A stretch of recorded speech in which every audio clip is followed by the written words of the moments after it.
Lessons I learned from closing 115 transactions last year. The first one is that we have a lot of agents out there who have no clue what they're doing. I've said it before, we got a lot of agents that came into the business since 2020, and these agents don't know their forms. They don't understand the language on the contract. They don't know what the timelines are in the contract. They're just winging it, basically. And that makes it so much more difficult when you're doing a deal with an inexperienced agent, because you're actually having to work two sides of the deal. You're having to take care of all the stuff for your seller, but then you're having to make sure that the buyer's agent is doing their job as well. And so I think what we're going to see is, once this new settlement with NAR takes effect, August the 17th, I think in the next 6 months to a year, we're going to see a lot more agents going out of this business, because they're not going to be able to prove their value as an agent to the buyer in order to get compensation. Another lesson that I learned is you've got to have a great support team. Now, like I said, I closed 115 deals last year. There's no way as a single agent I could do that without having support. I've got a full-time office admin. His job is data entry. He communicates with my seller about activities. He schedules the showings. He handles some of my social media activity. If I'm out here trying to list deals, manage the deals, I can't do that if I'm having to do all these other tasks as well. I also have a licensed assistant that I hired last year. And so she's able to help me take care of things like making notes about the property when we're out there, putting up signs, getting my lock boxes on, picking those things up, taking buyers out to look at those listings. Having a great support team is absolutely essential if you're a top volume producer. Number 3 is you have to have a process for everything. When you're doing 115 deals, you can't rely on your memory to make sure that you're treating every listing the same. We have task plans and checklists for every process. So when I get ready to launch a listing, I have a task plan that we assign to that. And so I know what part of that is my responsibility. My assistant knows what part of that is his responsibility. And we go through on each listing, checking off these items to make sure that we don't forget to put it in a certain MLS, or to put it on a specific website, or to get it put out on social media, or to run those paid ads for that particular listing. The checklist keeps us in line. We have them for launching a listing. We have them once they go under contract. We have them for even the closing process itself. Checklists and processes help me to make sure that my service maintains the same level for each of my clients.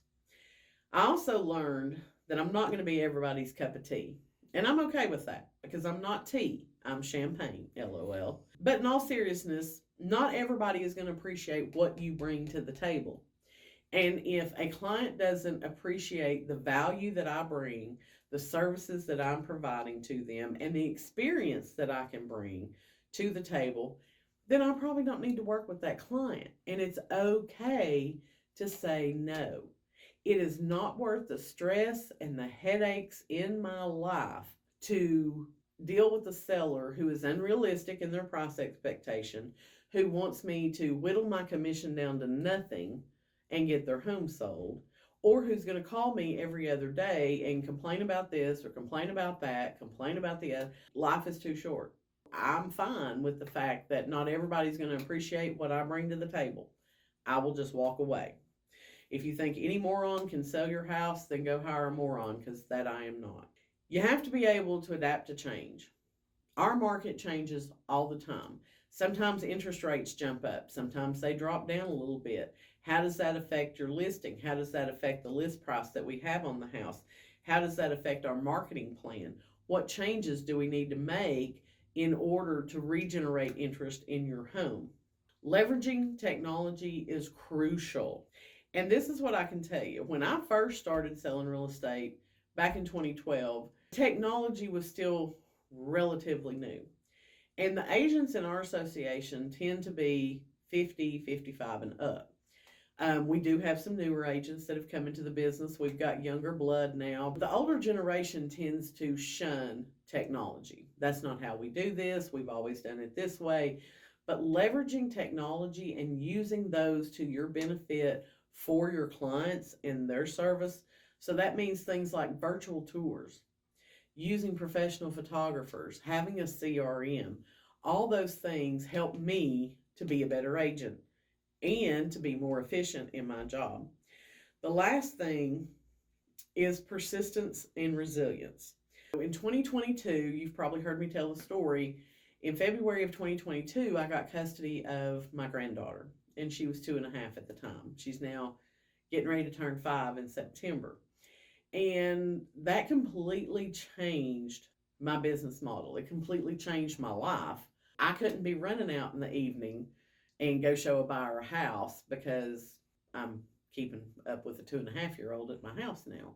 I can't just go out on the weekends and make appointments all day, Saturdays and Sundays, because I'm raising a child now. And didn't expect that to happen, but that was where I was at.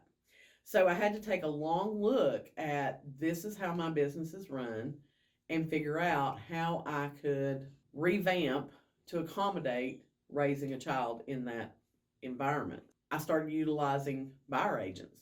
I just decided I'm going to focus on listings. I'm not going to be able to work with all the buyers that I'm getting. So I have a group of 3 different ladies. They rotate through my buyer leads, and that allows me to primarily focus on listing appointments. 95% of the clients that I talk to about listing their homes can meet Monday through Friday from the 9 to 5 business hour. Some of them can't. I do work on Saturdays for about 6 hours every Saturday. So I will put those people typically on a Saturday. If somebody has a request that they really need to meet of the evening, I do work late one evening a week. But I had to revamp how I did my business. And I think a great testament to how that business model is working is the fact that I closed 115 deals in 2023 and became the #1 RE/MAX agent for the state. Those are lessons I learned. Let me know your thoughts below.